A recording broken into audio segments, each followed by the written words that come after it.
so the wood was used for virtually everything, from making clothes to making houses. That's called a car accident. We just witnessed that. And she's gonna run away. And she's gonna run away, but it looks like nothing happened. She saw that a bit. Looks pretty good. She's fine. It's only the other car that's damaged. Yeah, she'll get out and take care of that. There are witnesses. We have your license plate number. Let's stay focused on Thuja for a minute, because the car really looks fine. What we use in the Western herbal tradition, and what you will learn the most about with Thuja, is that it's antifungal, which makes a lot of sense, because it grows in wet, boggy, nasty, holy crap. So it needs to be strong against fungus. And what I use personally is the essential oil, which you can purchase. You can feel free to learn how to distill and do all of that, but you can take the leaves, and you're using these light green leaves at the top, and you can just put them in oil, and the oil will turn like a light green, and it'll have a nice smell to it. It's still medicinally effective as an antifungal. You can totally add it to your salves and make it antifungal. It's a good preservative that way, but if you really are going full tilt against like a nasty toe fungus, screw tea tree, use Thuja, because it's really, really good.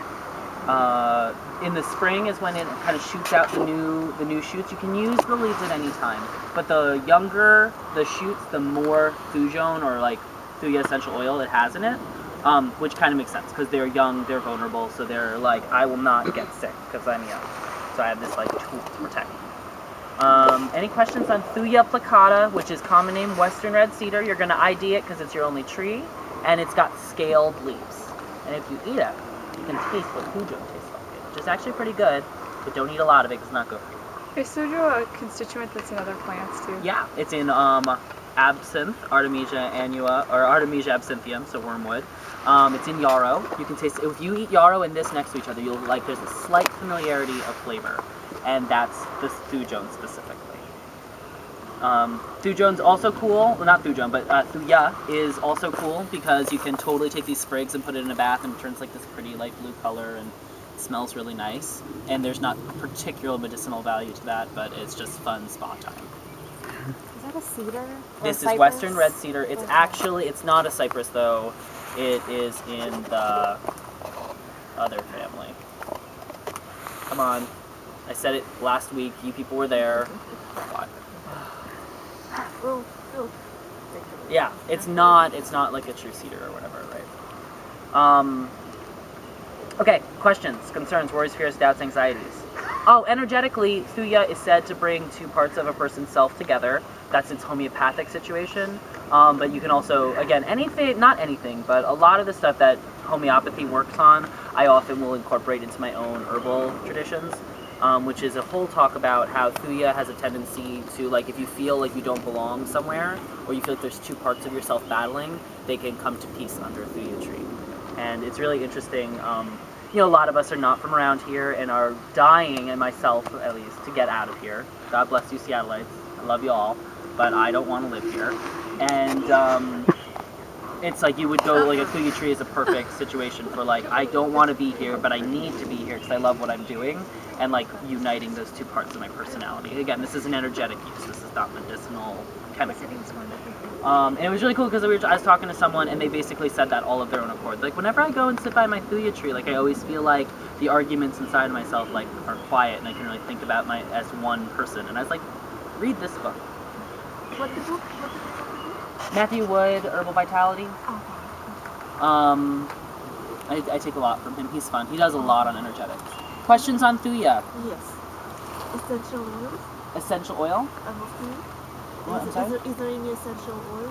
Yeah, that's how you would use Thuja in its most potent way. Is you'd purchase the essential oil again, or you can distill it. I mean, the essential oil is just the pure lipid-soluble constituents that volatilize when you heat it up, and then you catch it and condense it.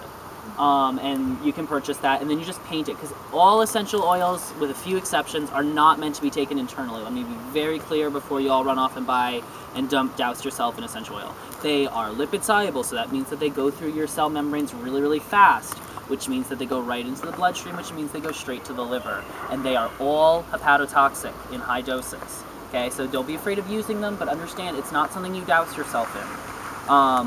So like for instance, like you use it very locally. If you have like a little local rash, or not rash, but like a little local thing that you suspect, like maybe ringworm, like here, you could do a little Thuja on top of it, and you'll watch that puppy shrink right up. But you don't want to continuously apply. I would say 7 days, and then leave it alone. Try something else. Do internal as well, of course, but just essential oils, especially the Thujone ones, you just don't want to use in mass quantities. I mean, I knew somebody who had like they liked the smell of it, and they had made like a cream, and they were rubbing a lot of essential oil on it, and they started feeling really sick. And they're like, I don't feel really good. And I was like, you're probably poisoned, so don't do that. I also know a guy who used lavender, which is actually a good topical one. You can use it a lot, but he used just lavender essential oil, which I have no idea why someone would do this, as a face wash. Like, just the essential oil. Like, the essential oil is very, like, that's very uncomfortable. But he would wash his whole face every day in it, and he managed to give himself some hepatotoxicity. Your liver will bounce back, don't worry, but it's just, you have poisoned yourself. You have, in fact, made yourself sick. Okay, in the interest of time, any more questions? Yeah, perfect. Good use for it. You could also, I mean, if you want to have some fun, just experimenting, make really hot infusions with lots and lots of Thuja, and then that way you don't have the essential oil problem necessarily, but you're also still trying it. Although the essential oil will be more stronger, potent, and effective, it'll be a gentler way to try it out. Any other cues? Camera.